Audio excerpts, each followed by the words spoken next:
Hello and welcome to SciTrek, your sci-fi TV and movie channel. Say that every video. It makes my life so much easier. I'm just going to say at the start instead of just going, hello. And I am joined by Matt today, the chap that runs our Discord. Thank God, because I don't know how that works at all, not even a bit. Matt, before we get started, mate, do you want to tell them about your channel? Because you're not just with us for fun. You have your own channel as well. Tell us what sort of things you do and where we can find you. While I just turn a plug on that I forgot to turn on. So my channel is my name. It's Matt Dean. Although I don't know if the YouTube algorithm actually knows my name yet. So if you just type in youtube.com/him2, you can find me. I do. It's a long story. It's my old username. I do Doctor Who content primarily at the moment. It's meant to be a sci-fi channel, but without the Doctor Who news we've had recently, I've just become the Doctor Who guy. So if you like Doctor Who, you like news and leaks and spoilers and theories and things like that, then come and say hello. Yeah. I don't like Doctor Who. But I haven't liked Doctor Who. You don't like Doctor Who? When Matt Smith was there, I love Doctor Who, but I'm not since Matt Smith left. Andrew, how are you doing? Shelley, how are you doing? We've got a couple of members in, which is always great. Today, any member comments that come up and any super chats that we see, I will be reading out. We will discuss. So if you've got something burning, you need to tell us, send us as a super chat, because every penny counts, helps me create more content, blah, blah, blah. Just small amounts. Don't do like, I saw somebody send me, God bless them, I love you very much, but he sent us like a 15 quid super chat and I felt so bad. Like a quid is fine. Anyway, Annalise and Nicholas are with us as well. So let's get into it. We're going to talk about Stargate today. We're going to talk about anything we want to talk about, but I will also, if everybody wants, we can have a bit of a rundown of how we've got to where we're at the moment, where we are at. I'll tell you what, I'll do a quick recap. Then I've got a couple of things I wanted to talk about, but we've already said my map. So this all started 3 years ago now, nearly 2019, with Giant Freaking Robot sending out a story saying that there was 2 series of Stargate that were going to get released or going to get greenlit by MGM. The first one being a live action one written by Brad Wright and an animated series, which everybody was very excited about the animated series because animated series and Stargate, that went well first time. So what was it called? Stargate Infinity. Sorry, I never actually watched it. Yeah, I never watched it either. I think I saw 1 or 2 episodes before. I saw bits, but so Giant Freaking Robot put that story out. I actually did a video based on that nonsense because I didn't realize Giant Freaking Robot was a bunch of crap. Their book and soul said, what's that in dollars? US dollars and pounds are about the same at the moment. I think dollars are a little bit more expensive, but no, not much. They're about the same. I actually did a video based on that 9 months ago that got 100,000 views mentally. It's the one video I've done that was actually wrong, and it's got the most views. Make no sense. But I then got a message from somebody that works for a company close to MGM that basically said that story is not true, technically, but it was true about 12 months ago. That was the plan under the executive in charge of scripted material at that point. So this would have been 2019. He had this brilliant idea that MGM should do an animated series. They used to actually, at the time, have an MGM animated company, but that went defunct. So I think they were thinking they would use that and whatever. Then Steve Wright took over in 2020. There's the new scripted George Batterini. Thank you very much, sir. Every little helps. Daniel's Hot Topics. Hello. I was looking forward to this game. Matt, what game? What are you on about? There was a Stargate game in production, Stargate Worlds. It was an MMO. Oh, yeah, I was super excited about it.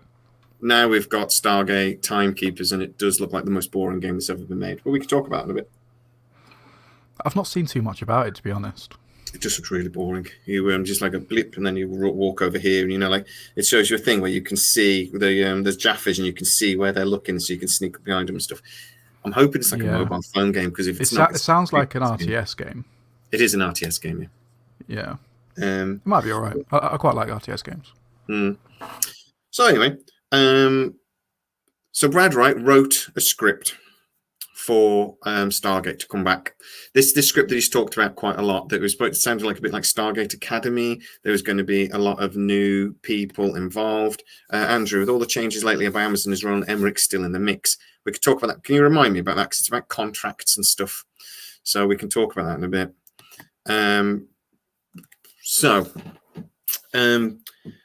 They did the script. It was all planned out. They were going to go for it. And then COVID hit and everything got put on pause. During the COVID pandemic, then Amazon bought MGM. Very quickly, Amazon kept going on and on, apparently saying they were really excited about Stargate and they kept calling it the sleeping giant of sci-fi, and they were really pushing to bring it back. But they weren't massively excited about Brad Wright's vision for the pilot. So they did sort of like put a bit of pressure on him to rewrite the script. This is something I said a year ago. And then recently we found out that at the time, he did rewrite the script. And that's actually, he's confirmed that to me himself, that he rewrote the script about 12 months ago. About the time Amazon initially bought MGM while we were waiting for it to go to the FTC and everything. So the rumors have continued that Amazon aren't massively excited about Brad Wright's vision for this. And they think he could think bigger. They want to do TV series, movies, and all sorts. Over the time, there's been discussions that Michael Shanks would come back and direct, as well as appear potentially on camera, and that Amanda Tapping would come back, but she would only have maybe a small part, and she would actually come back as executive producer, or even, God forbid, apparently there have been conversations that would she like to come back as the showrunner if Brad Wright didn't. But we'll come back to that. Then, early this year, we had 2 scripts. So there were 2 scripts running around. One is a complete mystery, but randomly, I know exactly how it started because one of the people I talked to saw it. And a second script that is Brad Wright's. Never knew where this first script came from. But early this year, Amazon decided to drop it, and they decided they're going with Brad's. So MGM decided to drop it, and they were going with Brad's, and they were preparing a big presentation for Amazon executives for April. Then, obviously, just before April, the sale actually went through FTC. So Amazon took control. They had these big meetings in April, and then everything hit the fan completely.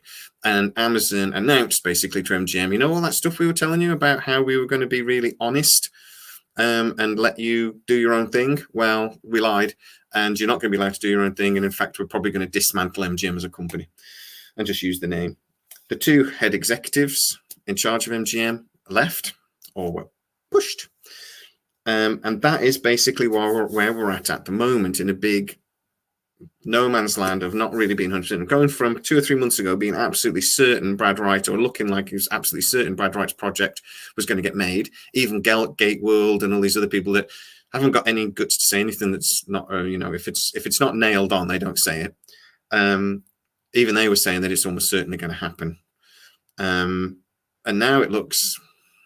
We're waiting on Amazon. It sounds like Amazon still want to do this, but they're going to do it it won't be done at MGM or through MGM Studios. It looks like it might be done through Amazon Studios, so which puts us into a bit of a no man's land.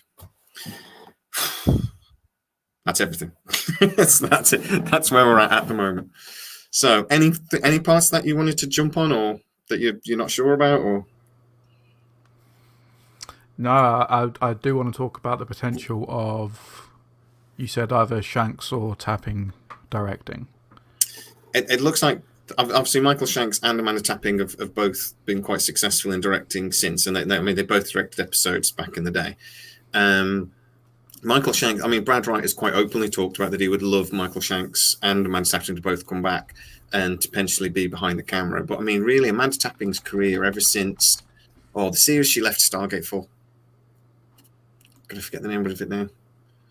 I want to say Monastery, but it wasn't Monastery, but it was something serious like that.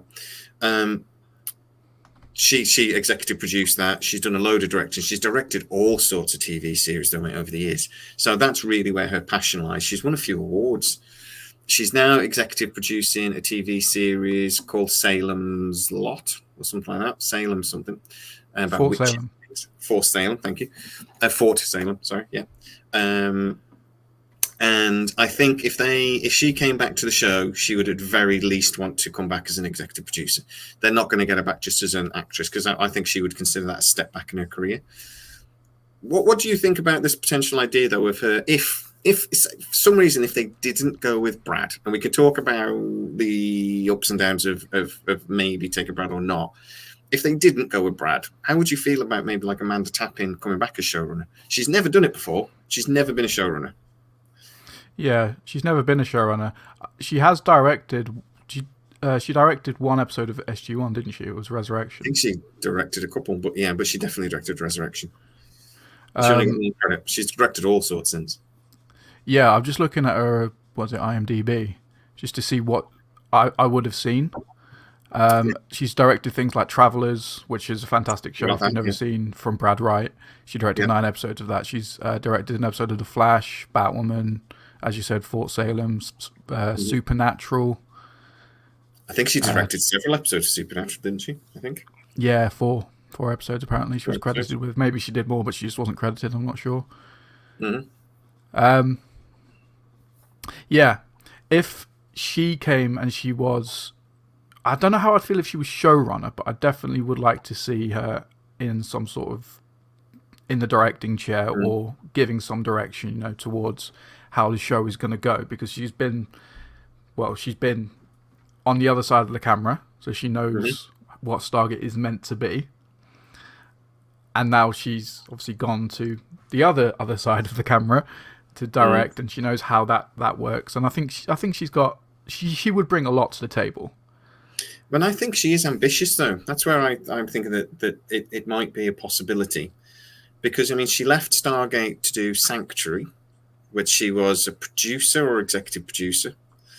It was really her show. She did, she was really the driving force behind it. That only lasted 3 seasons, I think, off the top of my head. I only watched the first season. It wasn't very good, to be honest. And, now she's with Fort Salem, where, again, I think she's executive producer. I think she produced the first one for the second season. Now she's executive producer. It says she's a producer for that on here. Yeah, it's producer. I think she's executive producer for the 3rd season they're about to do, because one of the executive producers left. She is ambitious and she would like to. I think if she comes back, she's definitely going to get a producer role or an executive producer role. I don't think they'll get her back else. I don't think she'd do it, sort of thing. But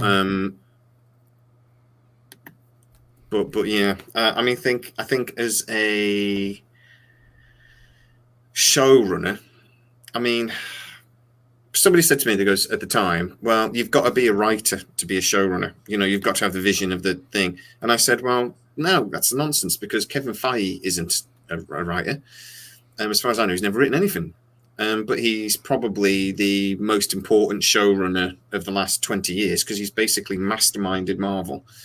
If you've got a vision, and you're basically, showrunners nowadays are managers.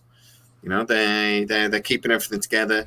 I don't know about Kurtzman. I don't really know much about Kurtzman. I don't know much about him before Star Trek. But was he ever a writer? I don't really know. Don't care either, to be honest. But again, he's a manager. He's not a writer, as far as I know.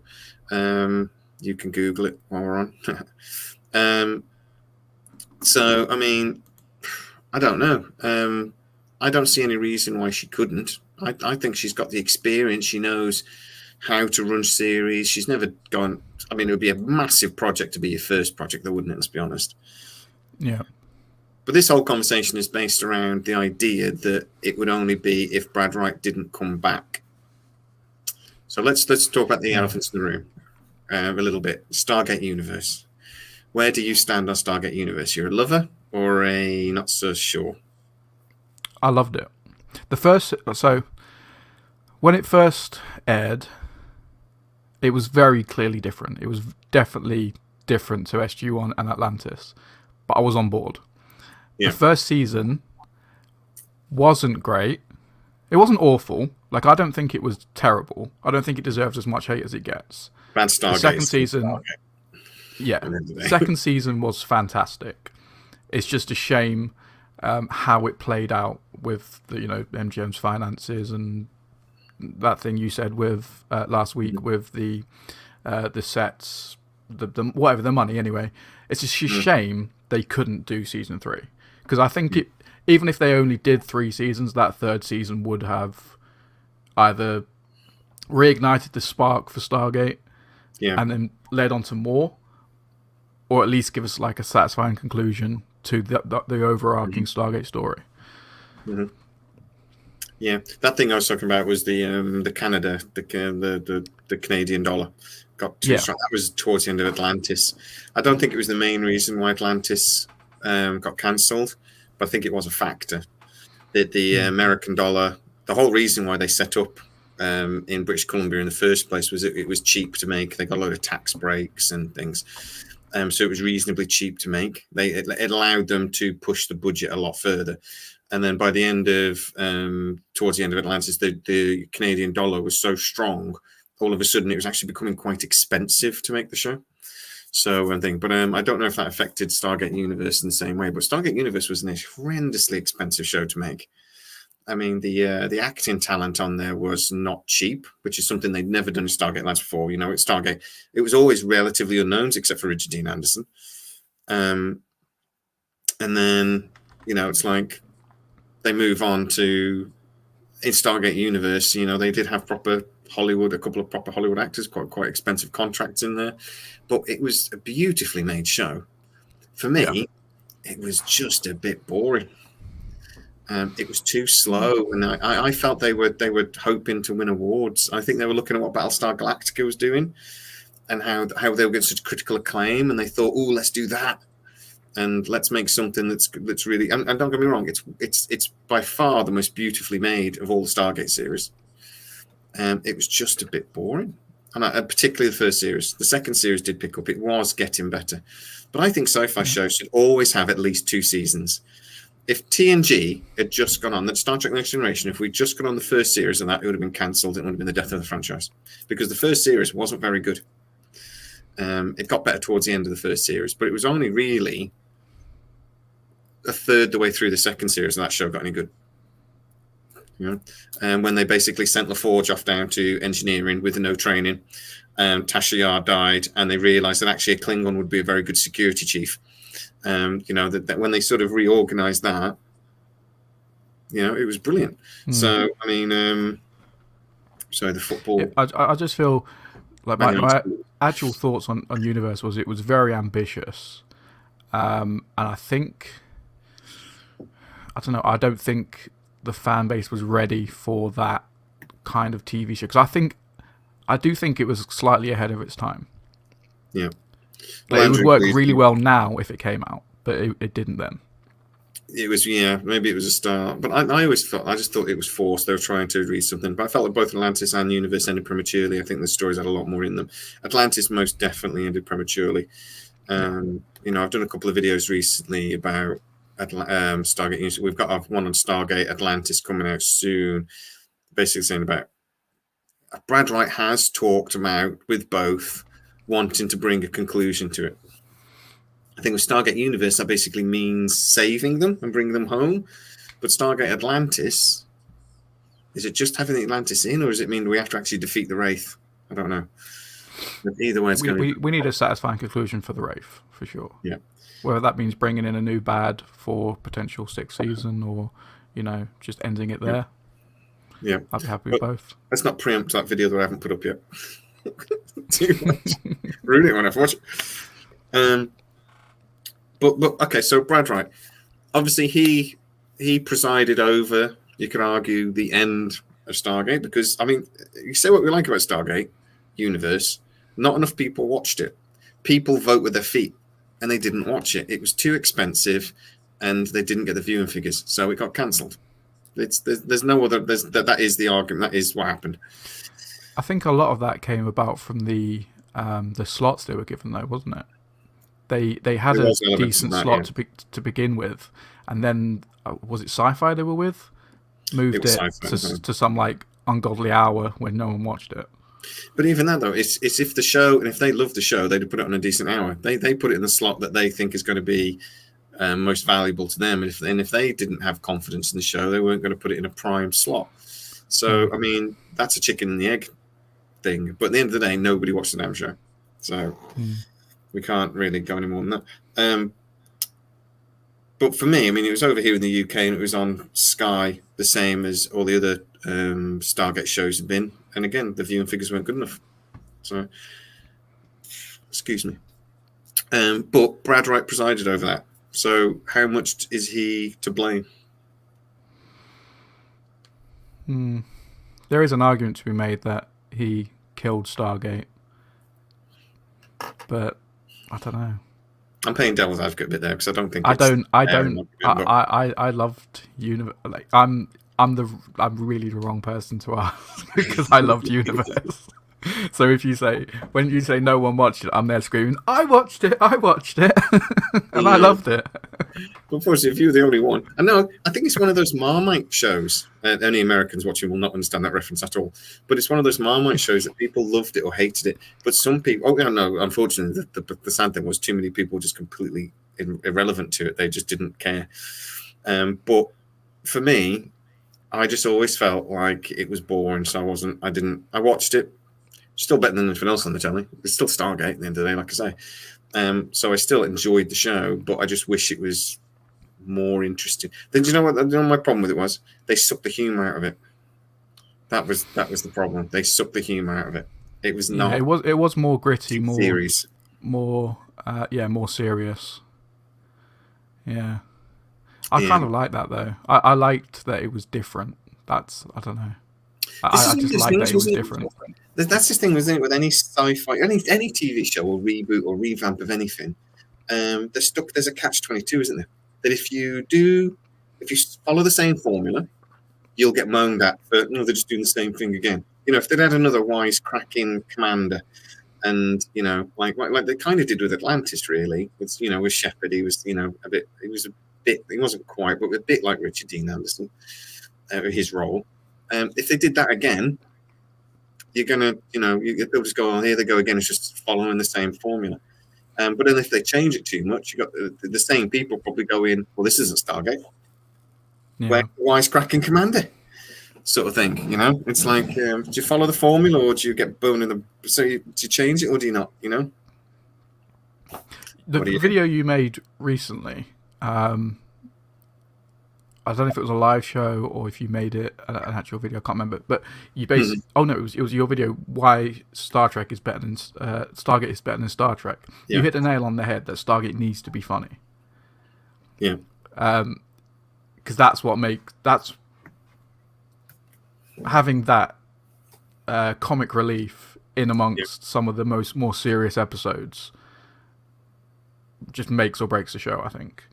Yeah. Like SG-1 had some really serious episodes, like Heroes, but it also had some really fun episodes, like with Window of Opportunity. Yeah, one of the funniest episodes in history. But I made the argument in that video, isn't it, that actually in real life, particularly in very stressful situations, people do have a sense of humour.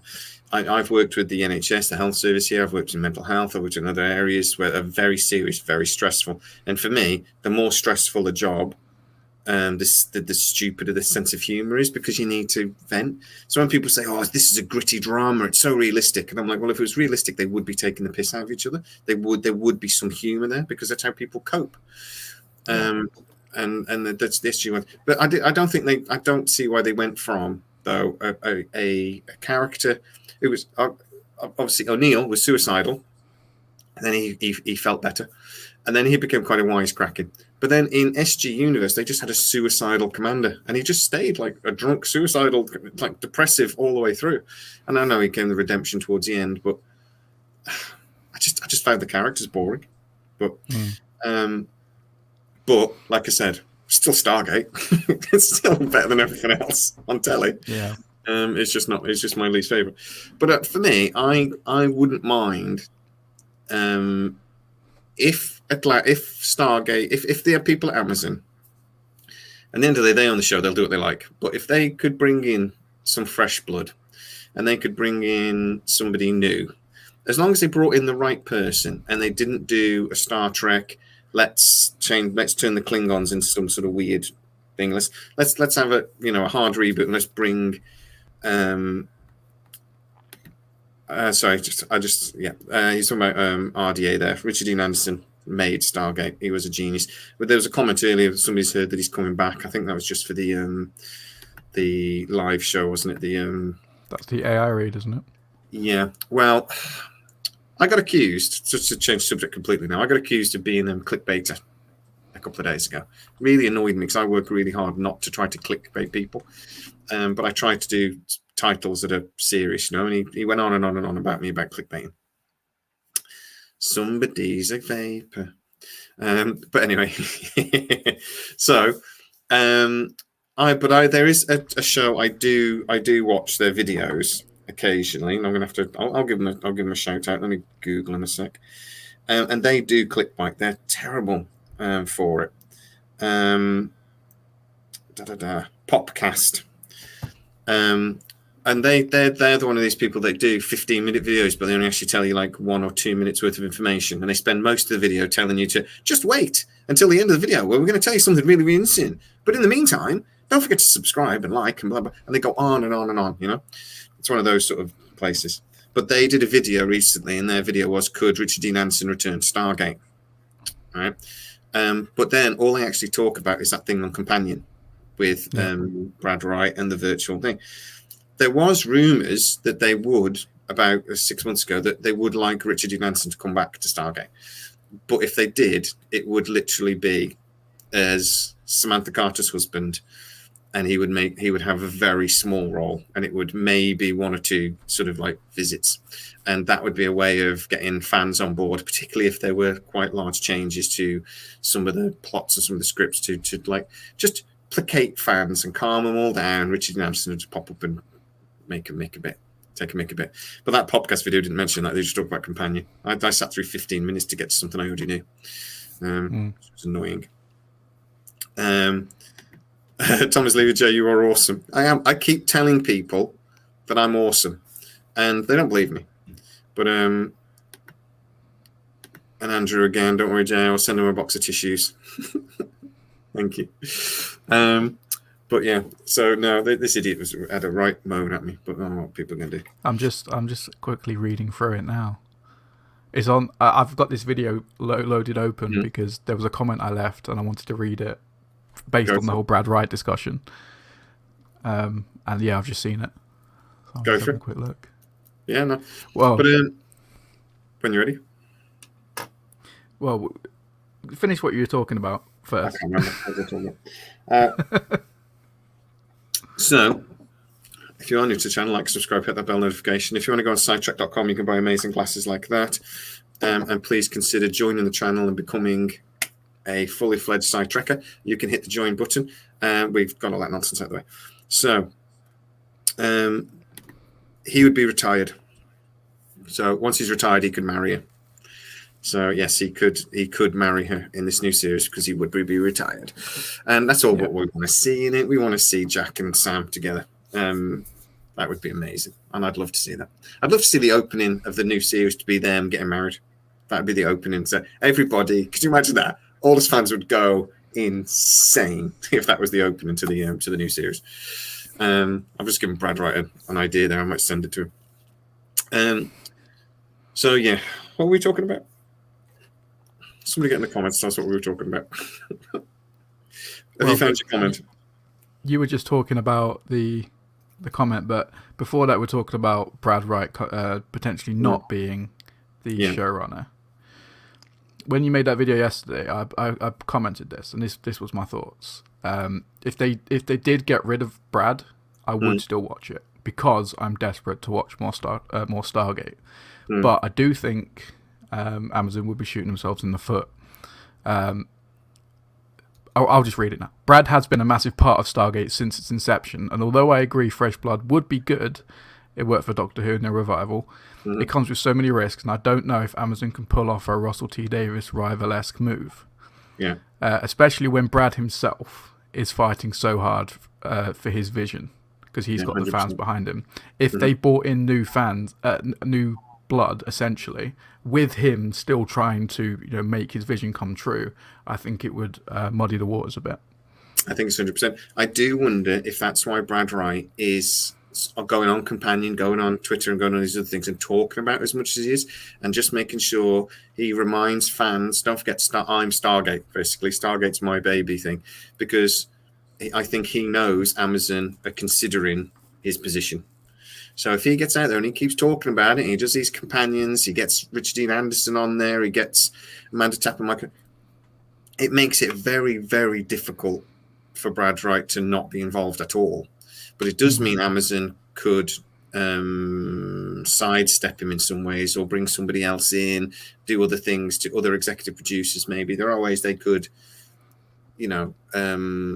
not make him all powerful, basically. Do you know what I mean? Not make him the boss. He might be the top man, but with... They could bring him in for... They could greenlight a first season, have him be the showrunner for the first season, and then phase him out. Yeah. That could literally be what they end up doing. Way to do it. Yeah, it might be. And I think at the end of the day, Brad Wright would pretty much accept anything. Whatever Amazon said, if they said, we're going to make Stargate, but this, and this, I think he'd agree, because he loves the show. It's you can tell how much he loves the show when he talks. And Joseph Malozzi as well. I think Joseph Malozzi gets half a chance to come back, he would, because he adores it. But I think just because they love it, though, doesn't necessarily mean they're the right people. They need to have the right vision. And if they don't have the right vision, I would say it's very brave for Amazon. But if they think, no, we need to go somewhere new, I say, go it. And the show will either die or succeed, and it'll be Amazon's fault. But I think that the issue at the moment, somebody asked me saying about, and it was mentioned earlier about Roland Emmerich, that now it's being sort of brought into Amazon umbrella. It looks like Amazon Studios will make the new series of Stargate. And somebody said, well, what does that mean for Brad then? Is it, is he still contracted to it? What does that mean? The contracts are going to be exactly the same, because it is MGM that own the rights. Amazon can move that and make it at Amazon Studios, but it'll still say MGM Productions in association, and the contracts they have with MGM are still going to say the same. That's why Amazon haven't just suddenly put all of MGM's films and everything onto Amazon Prime, because they can't, because MGM has contracts with other TV providers and things, and those contracts are still legally binding. Just the fact that Amazon have come in and bought it doesn't make any difference. They've got to wait for those contracts to expire. And that goes in with Roland Emmerich in the same point, that when he was talking about this a little while ago, he actually made the point that if Amazon decide to make a movie, if they want him to be involved, he kind of has to be, because he's contracted to. So there is a contract somewhere to say if they create a Stargate movie, Roland Emmerich has to be involved, if they want him to. He could just say no, and they could say no, but there is a contract involved. I think the Lord of the Rings will showcase what kind of Stargate we could possibly end up with. I'm going to do a video on Lord of the Rings. I know people are very, very upset about Lord of the Rings, and I still can't quite get my head around why. They've not even finished making it yet. I've not seen anything about Lord of the Rings. Oh, people are furious. I've not seen any behind the scenes or anything. It's all I'm just waiting until it comes out. It's all politics. But yeah, wait for it to come out.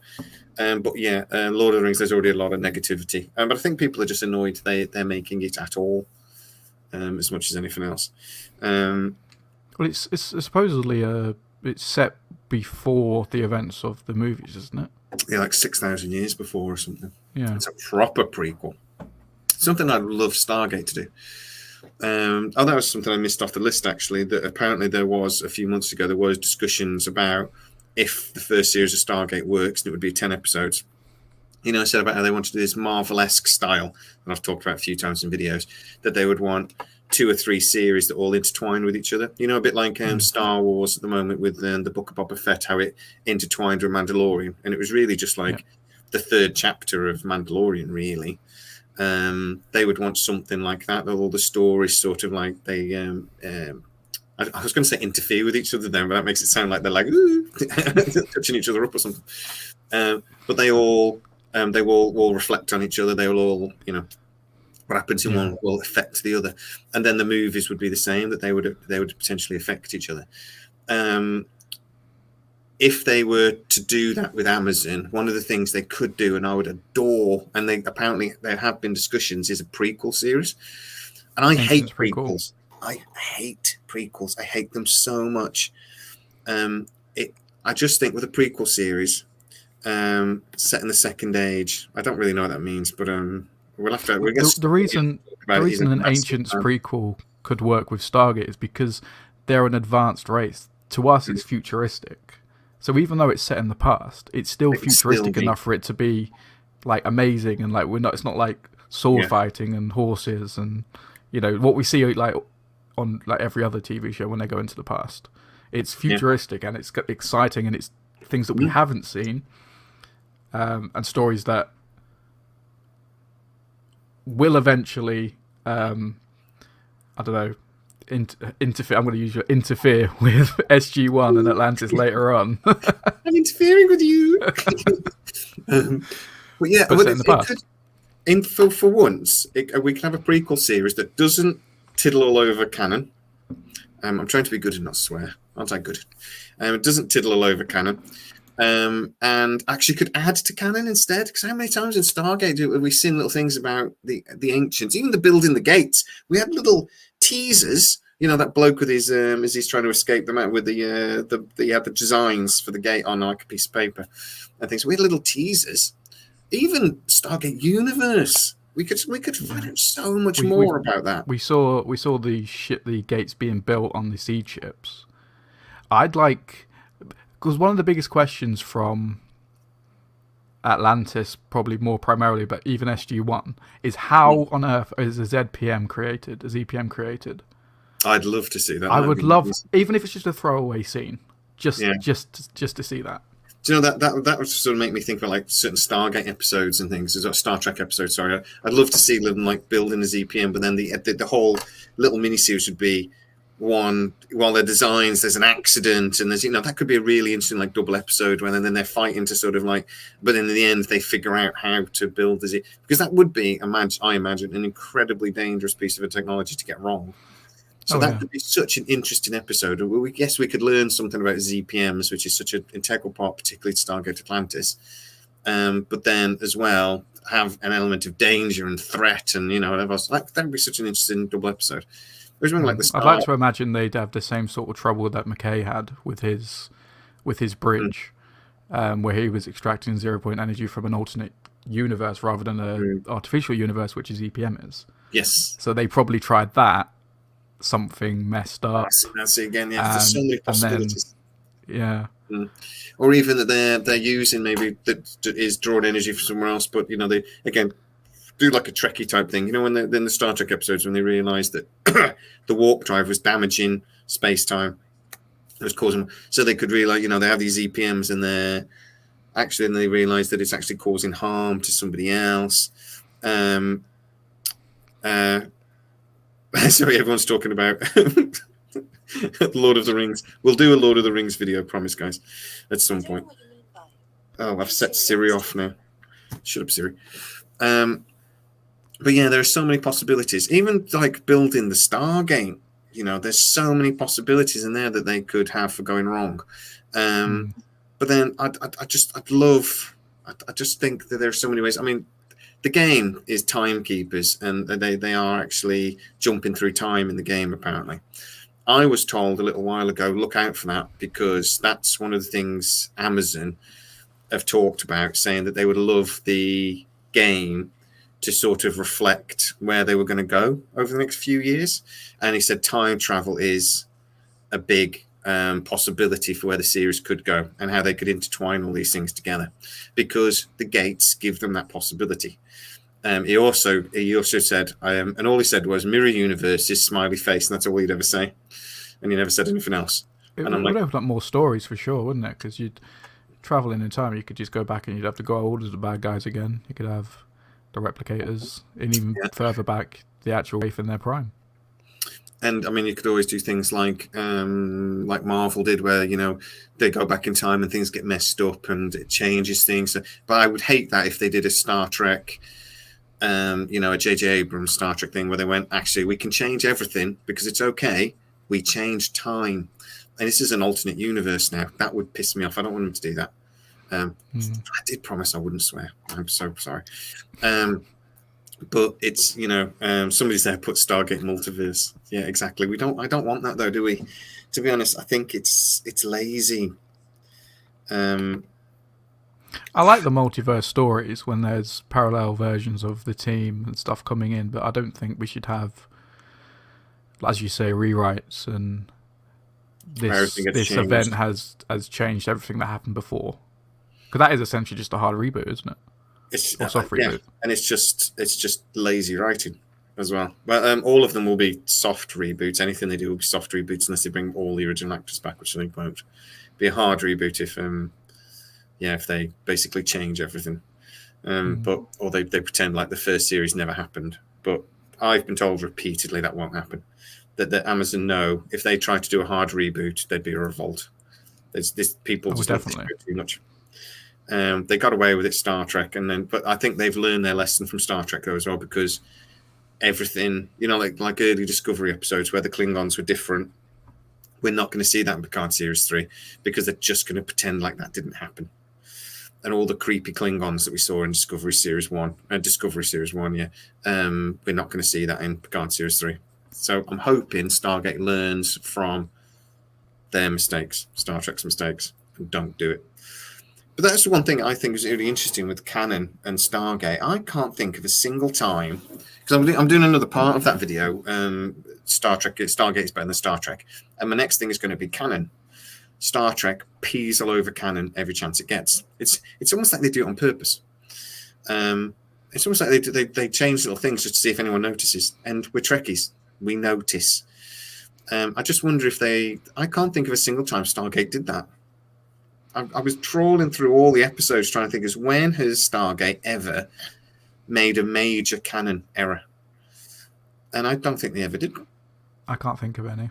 And it's like 300 and something episodes, so there's plenty of episodes there to, nearly 400 episodes, I think, including SGU. And so they had plenty of opportunities to screw through canon up, but they never did. I'm sure they made mistakes. I'm sure they made mistakes with the science and things like this. I'm certain there are. But they never really. There's definitely some in-universe like rules that they've broken, like with the Zat Nicotel. They broke a rule with that. That changed over time, though, didn't it? They realised that was a kind of stupid weapon. And I think it was like a few episodes before, or maybe a season before. I can't remember when it was.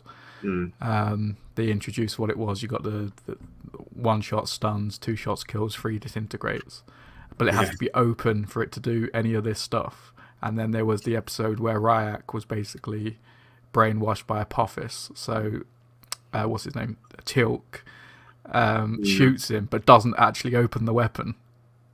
Yeah, I think it still works. That's just a thingy error, though, isn't it? I think wasn't that just a design error, like a continuity error rather than. I was just like, how long do you have to? Because they say they shoot you once to stun, shoot you twice to kill, shoot you 3 times to disintegrate. They seem to forget about the disintegrated one as well after those first couple of episodes. But how long does the energy stay in you? So can you get stunned, and then as long as you leave it a few hours, can you get stunned again? Or Didn't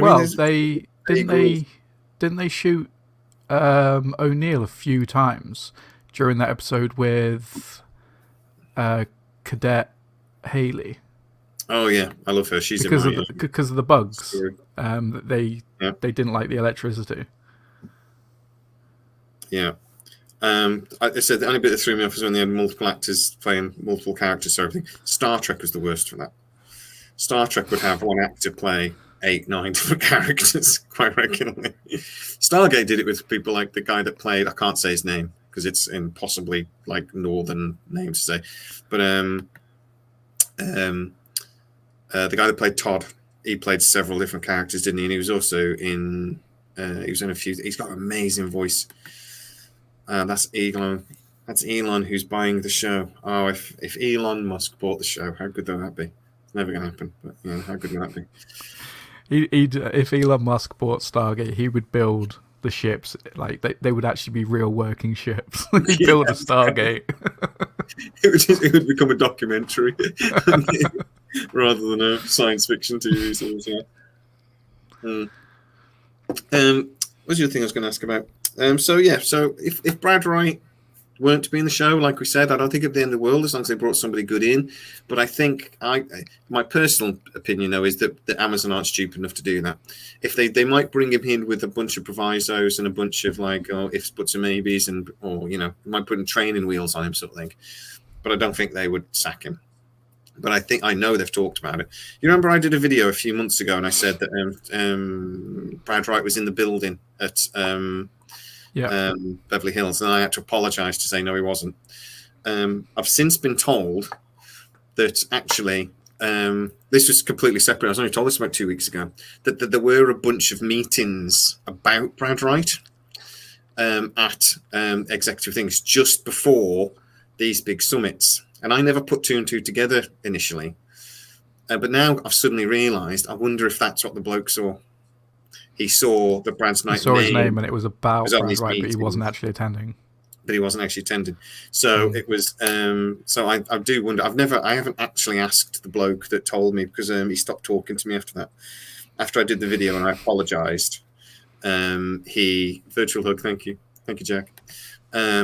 He thought that I was calling him a liar, because he said I am 100% convinced I saw his name on these meetings.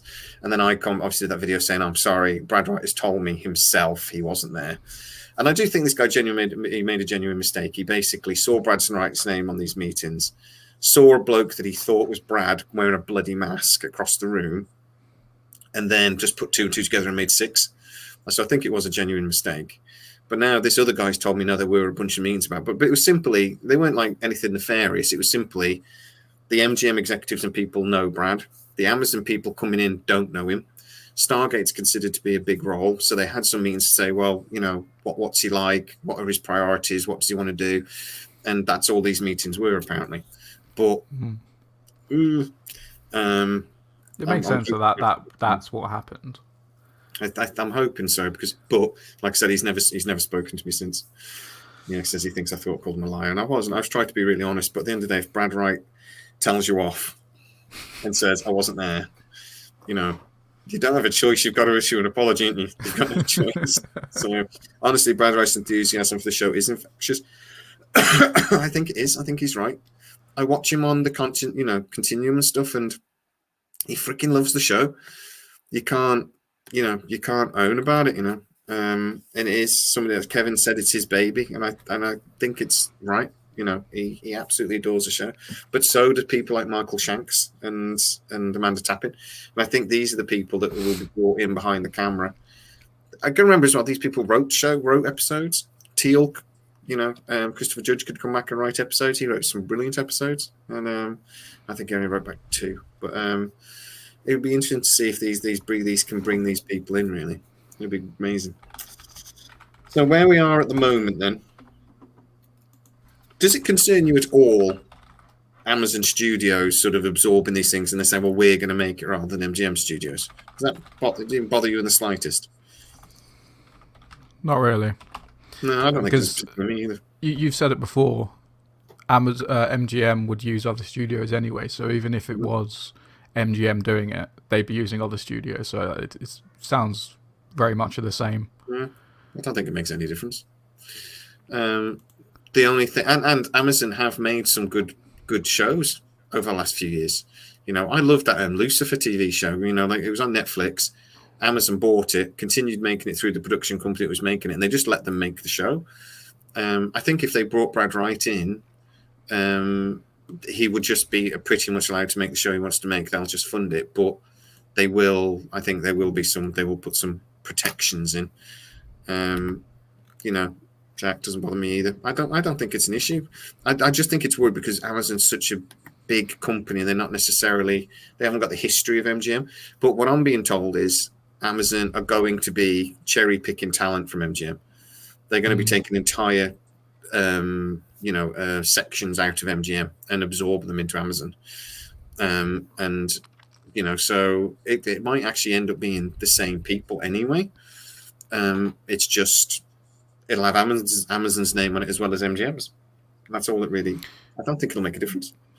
The only worry I have with Amazon is they do listen to fans, but I think sometimes they listen a bit too much. The only example I can give on this is, I don't know if you've heard of the game New World. Yes. Yeah. It's been in development for years. Proper, like, massive hype for it. It was meant to be a full loop PvP game. And yeah. At some point during they did like an open beta or something like that. And at some point during that open beta, everyone was basically like, we don't like full loop PvP. So they had to, they basically, within 2 years, redone the entire game. And then they released it in such an unfinished state that the game is now dead. It's not dead, it still has like 30,000 people playing it, but it had 1 million people playing it on day one, and now it only has 30,000.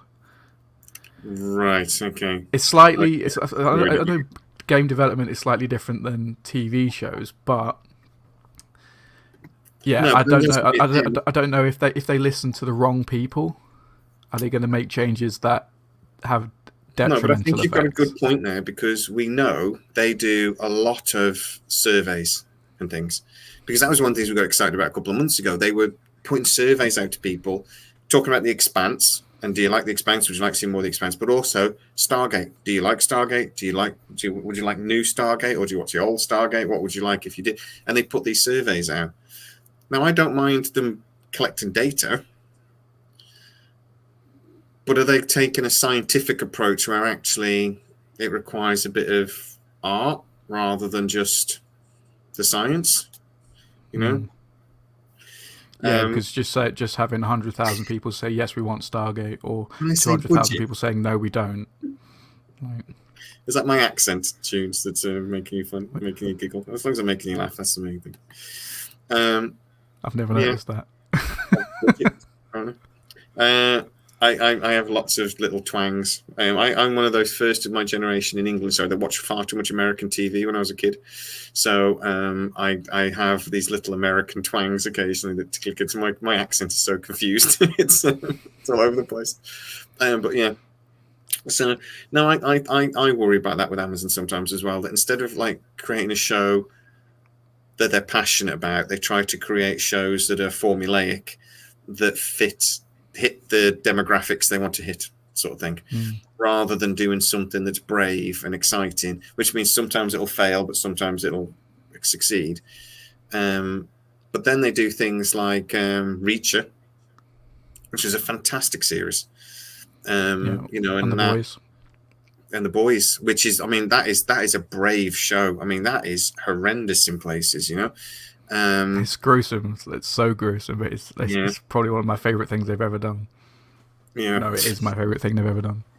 I think so as well. I think it's a fantastic show, and it's, you know, some of the things they get into in that series. It's just like, I remember the main guy. I can't remember his name. He's like Superman. What's his name? It's gone out of my head. Homelander, and he's doing that chick against the wall, and as he's doing, he's holding some guy against the wall, and he crushes his head into the wall. Yeah.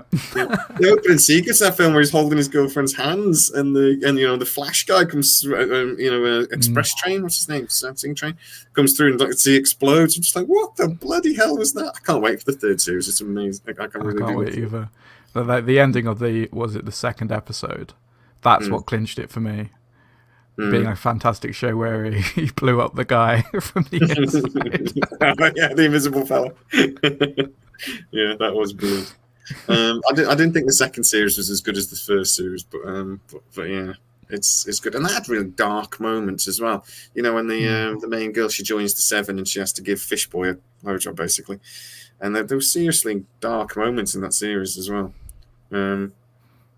And that's a great show. So that does show that Amazon can be brave and can do something that, or you could argue actually they watched Deadpool and went, let's do something along those lines. What's out there? So you could argue that actually they weren't that brave, but no, that show is. I tried to watch it with my wife. I said, look, watch this, babe. It's so funny. And the first time thing. He says, "See you next Tuesday." My wife was just like, "Nope, not watching it. Nope, done." There's a word we cannot say on here, or we would be. What's his name? Gone. Butcher. What's his real? I can't think of his real name. Oh, he's been. He was in Star Trek, wasn't he? Yeah. Oh, yeah. He's Bones. Oh God, I do know his name. It's going to annoy me. He was in a TV series with about robots and stuff, and it only lasted half a series, and it was fantastic. Oh, it's going to annoy me. Carl Urban. Carl Urban. Yeah, he's one of those great actors. He was in as well. He played a really good part as a necromancer in the Chronicles of Riddick, which is one of I genuinely think is one of the most underrated. They get a young actor, good actor to play the Doctor. They're talking about Doctor Who now in the yeah. Good to get what it actually looks like. He's going to be pretty good. I'm quite excited for him. Yeah. I think he's quite. I didn't know who he was because I never watched Sex Education, but I googled. I watched a couple of clips, and he does look like quite an interesting character. Actually, yeah, a wide range, really an actor with a lot of range. I think he could be good. But Carl Urban. I thought his take on Dredd was good. I think the film wasn't great, but I thought he was good as Dredd. And one of the things I liked about that as well, that he didn't take his helmet off a great deal, which in other actors would have gone, I've got to take my helmet off, people have got to see my face. Screen time, yeah. But he didn't build that into his contract. He went, Dredd doesn't take his helmet off, I've got to play it like the dude. I think that's one of the reasons why RoboCop was crap, because the actor, I had to take his helmet off, we have to see his face. I'm just like, don't. It's not, Almost Human, that was the series. If ever you get a chance, watch Carl Urban in Almost Human. It's a fantastic series, and it got cut off halfway through the first thing. So I think we're going to go about 10 episodes, but it's really, really good. Stallone. Yeah, I see it. They were a bit silly with Stallone's Dredd, but yeah, it's a good film on the whole. But yeah, Dredd was great. But that's an interesting chat. Anyway, we're hitting an hour, so I just wanted to do that thing. Go after with a recap, see what people thought. I'm going live on my other YouTube channel in 30 minutes on the machine. So if you want to go across and subscribe to that, if you haven't already, that would be amazing. Please go and find Matt's channel as well. Because he's working hard on there. And if you go on the Facebook group, the SciTrek Facebook group, you put your videos in there, didn't you, Mick? So I post some of them in there. Mostly they go on Discord. Just fantastic. Just gets them there. I need a Discord link actually. So yeah, go and also join our Discord link. It's a great way to go and chat and moan about everything. So we really want you to do that as well. Talk to each other, come up with some good ideas for things. Let me know. There's the Discord link. Thank you very much, sir. That's the Discord link up. If you see any other, as soon as it comes up on my side, I will link it. I will post it to the top. If you have any ideas for videos you want us to talk about or things you want us to talk about, I think Matt is going to come back in a week or two and we're going to do a look at Series 2 of Stargate, because that's personally one of my favourites. Really cool if they parts around podcasts on Stargate. Cool. I think it would be cool if they wrote parts for the people who ran podcasts. Okay, yeah, cool. That'd be me. I want to. One thing, Matt, share a link for your channel if you can while you're on there. Some people I've put it in the chat a couple of times. Cool. Okay, so it's there for somebody. Shelley has just shared the link for the Facebook group, so please go and join that too if you haven't already. I'm always putting stuff up there, and you can ask me anything on there. So I'm Jamie on there. You'll see my name's all over it. Anything you want. Yeah, but I'd love ideas for videos you want us to talk about in the future. That's what I was going at. Anything you want us to talk about. We're going to come back and we're going to do like a review of Series 2, because I honestly think Series 2 of Stargate SG-1 was when it really took off and when it became Stargate that we love. And I think it's one of the strongest series of any of them. So I think it'd be really interesting. So we'll have a chat about that. But anything else you want us to talk about, please come on. And yeah, 5562 Halo has a TV series. If I don't know if you're in the UK or America, but it should be on Paramount Plus. Went live today, I believe, in the UK. I haven't had time to look at it yet, but it should be on there. So hopefully I'm going to actually be able to watch it. But that would be amazing. So, thanks everybody for joining. Thanks, Matt, for taking an hour out of your Sunday afternoon to come and chat Stargate, and Always for a everything pleasure. you do, Discord channel and everything else. And that really is helpful, and it's really brilliant. So please go and join that. If you're new to the channel, like, subscribe, hit the bell notification, do all that. You can share the video wherever the hell you like. Please make sure you've subscribed to both channels, and we will see you very, very soon. Say bye-bye, Matt. Bye-bye. Bye, guys. Thanks so much. Be safe. See you soon. Bye-bye.